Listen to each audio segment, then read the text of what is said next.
Mic जरा थोड़ा नीचे कर लीजिए, थोड़ा बन पाए। ये बहुत बुरा है जो हुआ है। अवामी एक्शन कमेटी हो या इत्तेहादुल मुस्लिमीन हो, ये अच्छी बात नहीं है। आप सब लोग जानते हैं जो मीरवाइज उमर फारूक साहब हैं, वो खुद विक्टिम हैं। उनके वालिद शहीद मौलवी फारूक साहब, उन्होंने ये पार्टी बनाई हुई है और उन्होंने शहादत भी दी है। और इसी तरह जो मसरूर अंसारी साहब हैं, ये सारी एक सोशो पॉलिटिकल ऑर्गेनाइजेशंस हैं।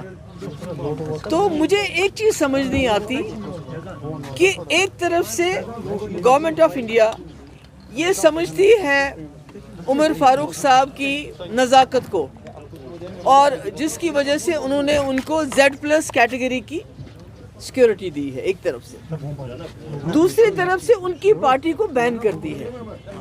ये बात मेरी समझ से कोसों दूर है कि आखिर ये जो मस्कुलर पॉलिसी है ये कब तक चलाएंगे।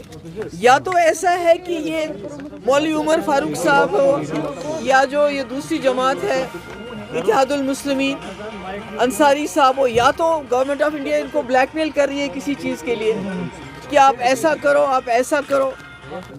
तो अगर वो नहीं करते हैं तो फिर वो एक्शन लेती है। मुझे नहीं मालूम, क्योंकि मुझे ये समझ नहीं आती, एक तरफ से आप एक शख्स को Z+ कैटेगरी में लाते हो, सिक्योरिटी देते हो, दूसरी तरफ से उसकी ऑर्गेनाइजेशन को बैन करते हैं।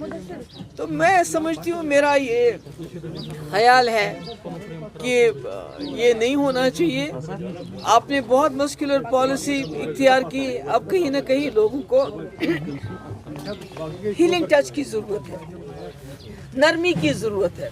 तो ऐसे में जब आप एक रिलीजियस हेड के खिलाफ इतना बड़ा एक्शन करते हैं तो कहीं ना कहीं कश्मीर के दिल और ज़्यादा आप तकलीफ पहुंचाते हैं। मैम, लीडर ऑफ अपोजिशन ने आपको तनकीद का निशाना बनाया, कहा ये जमात इन्हीं की हमख्याल जमातों की पैदावार है, इसीलिए इन्हें ज़्यादा तकलीफ हो रही है।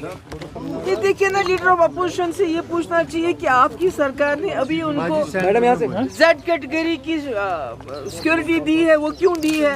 अगर उनको खतरा नहीं है, इसका मतलब है कि वो विक्टिम है, उनके वालिद ने शहादत दी है मौलवी फारूक साहब ने, और आज उसी वजह से मीरवाइज उमर फारूक को Z+ कैटेगरी दी गई है ताकि खुदा ना खास्ता उनके साथ कोई गलत काम ना हो, कोई बुरा ना हो।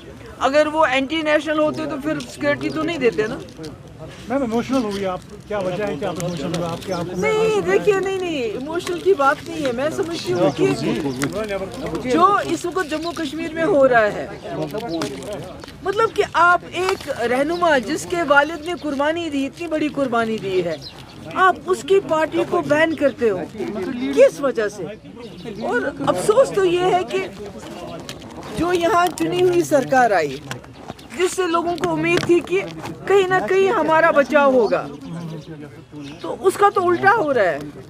अगर इससे पहले बीजेपी ने जमात इस्लामी को बैन किया, हमको तो सोचते थे गवर्नर रूल है, क्या करेंगे, आवाज़ उठा सकते हैं, मगर आज अवामी राज के होते हुए इतनी ज्यादती हो रही है और जो रूलिंग पार्टी है वो हाथ पे हाथ धरे बैठी हुई है, कुछ भी नहीं कह रही है, कुछ भी नहीं कर रही है। तो उससे मुझे लगता है कि और ज़्यादा जो है ये मामला और ज़्यादा संजीदा होता जा रहा है, और कहीं ना कहीं इस किस्म के एक्शन जो पहले हमें लगते थे एबनॉर्मल है, गलत है, आज कहीं ना कहीं जो रूलिंग पार्टी की खामोशी की वजह से, चुप्पी की वजह से लगता है ये तो नॉर्मल है, ये तो सब ठीक है।